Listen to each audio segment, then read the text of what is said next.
Hello and welcome back to another movie review. As always, I'm Kelly, and I just got out of... Okay, give me a second. Fate, Stay Night, Heaven's Feel, Movie 3, Spring Song. Yeah, I'm not gonna lie, that took a few takes to say. Now, the first thing you might have noticed is the threads, as well as the thumbnail. Well, that is because I have not made it any secret, I am a fan of this Fate franchise. And yes, it has been a while since I've worn this thing. How could you tell? I've been a fan of the Fate franchise for years now. While I'm not a fan of the extended Fate franchise like Fate Go and a lot of the spin-offs, the main series stuff I have always been a fan of. Hence all the things around me, whether it be the multiple movies and multiple copies of things I've got, the actual preceding movies, my figurines, my sword collection. I have just been a fan of everything Fate for a long time. I especially love, Archer.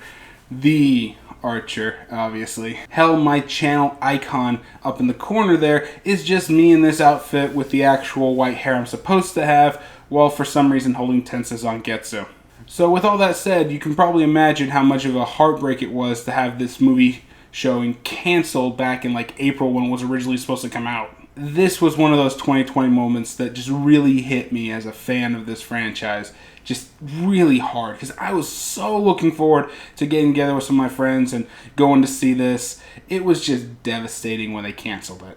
But my hopes were obviously fulfilled when they rescheduled that. And while it was originally rescheduled for, I believe, September, that got pushed back to November. I finally did get to see it, and I am happy. And also kind of sad, because I was expecting a little bit more.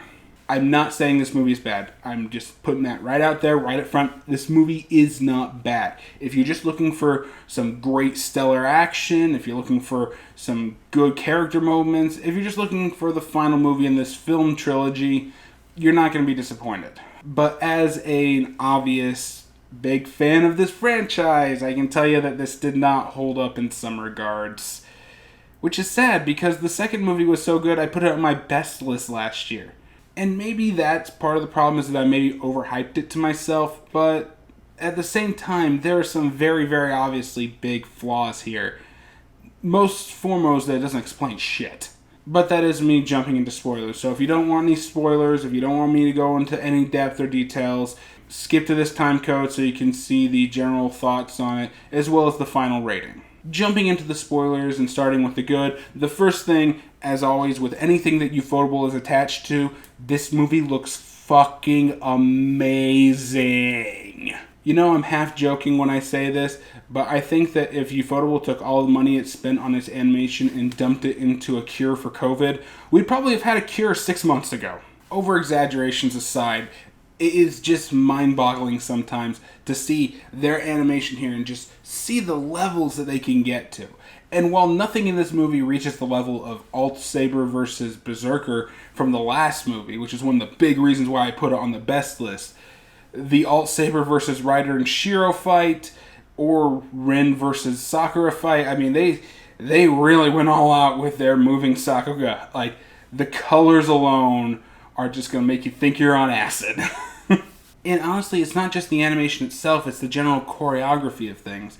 They kind of take the Zack Snyder slow-mo speed-up approach of things, where every now and then they'll just slow it down at that precise moment so you can just get the full weight of that sword swing, or just how fast and precise Ryder's throwing her nails attached to a chain and getting them to land right where she needs them to go. It's genuinely jaw-dropping at times. The direction, the speed, the precision, it is so much fun. And if you just go into this movie for that alone, you won't be disappointed at all. And I'm really glad to say that just like the previous two films, this one isn't afraid to go full out with its more adult and honestly very, very sketchy themes, because they are just ground right into it. And just like how the previous film really dived into the psychology and the aftermath and what really happens to a person who, like Sakura, let's be honest, has been raped since she was a little girl, this film really goes heavy duty into a literal and metaphorical sense of the entire issue of abortion and whether or not that's a good thing or a bad thing. And it does not pull its punches. It goes full force into here, and it does examine that question from all angles. And yes, it does have a magical demon literally being given birth into reality as a metaphor for it, but still, you could have done a hell of a lot worse. It could have been unplanned. 10 points if anyone actually remembers my worst list of last year. And I will say that from an adaptation standpoint, because I have read the actual visual novel, I can tell you that everything that was in this movie was in the actual visual novel. They didn't do any heavy-duty retcons or changes. They may have changed some context a little bit by, shuffling things around, but they've been doing that pretty much since movie 1. And I can say that it was very much appreciated that they stuck to the script as much as they did. Unfortunately, they might have stuck to that script a little too closely. And with that, I have to segue into the negatives. And yeah, unfortunately, as the fan I am, I gotta talk about a lot of them. And the big one is that nothing in this movie is explained worth shit. I can say this. I knew exactly what was going on 100% of the time because, again, I have read the original visual novel. However, simple things were never really given a proper explanation in this. Like, how did Shiro survive at the end? What does the jeweled sword actually do? And why is it suddenly a MacGuffin that can fight on par with Sakura, who is essentially connected to an inexhaustible source of magic? Why was Kotomine not affected by Assassin's Noble Phantasm? Or the big one, what's actually happening to Shiro? Like, seriously, they never give a proper explanation of what's happening to Shiro. In the last movie, they made reference to, if he uses Archer's arm, he'll die, but they didn't really say how. And that was the whole point of what was happening in this last part of the story, because that how was kind of horrifying. None of these are given any kind of proper explanation ever in the course of this entire film, and it's really, really jarring. I know this because I went to this movie with another friend who is also a pretty big fan of the Fate franchise. Shout out to Nate. And it doesn't speak well to your movie that after we got out of the theater, he pretty much just went to me to explain half the shit I just mentioned. And these aren't just some obscure little tidbits or anything across the Fate universe. These are key plot points to understanding this. The jeweled sword in particular, how is it that this thing that Shiro just magics out of thin air with his projection magic, which they forgot to mention that he can even do at this point, how is it able to let Rin fight on par with Sakura? Sakura is literally connected to essentially a demigod. How is this little dinky sword that comes out of nowhere able to fight that? Well, the nuances of the third magic versus the fourth magic come into play, and the fact that I had to say it like that really shows the point here, because you have no idea what the third and fourth magics are, or that the second magic was used to save Shiro. And again, these are things that could have been mentioned in your movie at some point. You had over 2 hours. Well, maybe that would have just made it too exposition heavy, because yeah, this movie is kind of heavy exposition. This last part of the story was heavy exposition. It was kind of explaining and connecting and tying all the loose threads that we've had throughout the entire story. And while maybe cutting out some of that is a good thing, you cut out way too much. This whole movie comes off like one of the later Harry Potter sequels. Pretty much 4 through 7, or technically 8 if you're talking the films, but the last 2 are just 1. It's very reliant on the fact that I know all of these things, so they don't have to spend time explaining them. However, many people, especially here in the West, may not know all the intricacies of this because the original Fate visual novel has never gotten an English adaptation. Like, seriously, the only reason why I read it is because someone translated it and put it on a torrenting site way back in the day. I imagine that I'm in the minority for actually spending the 80 hours to find that and read it. So why not put some of this in your movie? Even if it does mean that you have to add 20 minutes more exposition, so that we can actually understand what's happening in these beautiful action sequences, I think that would have been worth it. And unfortunately, this kind of carries into the end, which is the last thing that's the big problem, because they don't really have that much of a resolution. Yeah, they show the future, everyone's living happily ever after stuff, the cherry blossom thing from the original visual novel. It's there. However, it does feel a little hollow because they didn't actually explain how people are doing at this point.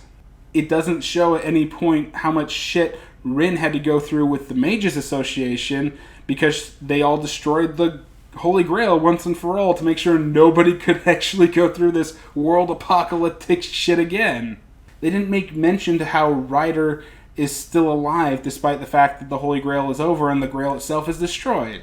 Again, they didn't mention how Shiro survived the final fight other than showing like a bird cage and a doll, which isn't really how it happened, but okay. And the movie just kind of peters off there and ends and doesn't really feel like it has a real, resolution. My friend and I stayed to the credits to see if there was anything, afterwards where they'd make like a joke or something, but no, it's not there.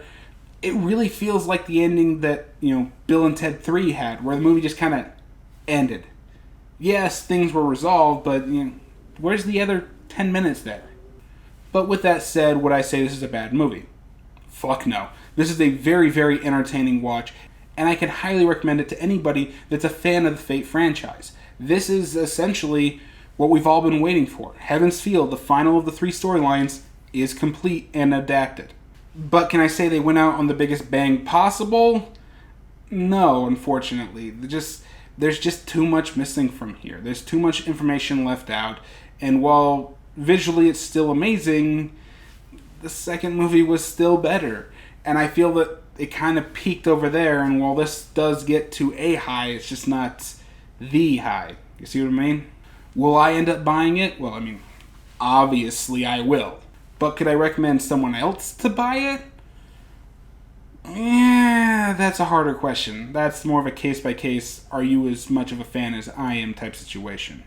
But overall, my personal rating for these Fate movies in general, I'd recommend see them. Seek them out. You will not be disappointed. If you're looking for a place to get into the Fate franchise so you can actually enjoy this with a little bit more context, Netflix has 2 adaptations of the Fate franchise that are exceptional in their quality.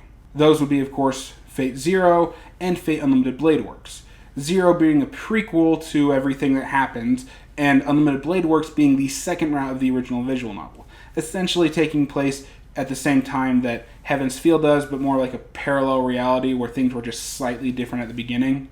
And both those being series, like full 25, 26 episode series, they explain everything in detail so you don't come into the same problems that this movie did. And if those were to your liking, I do highly recommend seeking out these films. Unfortunately, buying them is not going to be as realistic as an option because Aniplex charges $50 for the regular DVD, the small one there, or about $90 for those deluxe one I got back there. If it was a full series, you're looking at $150 for half of it. Fuck Aniplex. So my final recommendation is, as always, see it. You will definitely like what you see. If you want to check out these 3 movies, I do highly recommend them, and it's one of the few cases where I would say maybe seeking them out through not-so-legal means isn't necessarily off the table. And that's it for me. Have you enjoyed the video? Did you see any of these Fate movies? Tell me what you thought about them in the comments down below. Let's get some healthy discussion going. And as always, if you like what you saw, be sure to like, share, subscribe, all those things that help my channel grow. And be sure to hit that little bell to be notified because that's what matters the most in this new YouTube world, notifications. Also, I do stream on this channel every Thursday night. Also, I do stream over on Twitch pretty regularly these days. Those are mostly when I have time off or when I've got my homework done a little bit early. And yeah, that's it for me. So I guess I'll see you guys next time.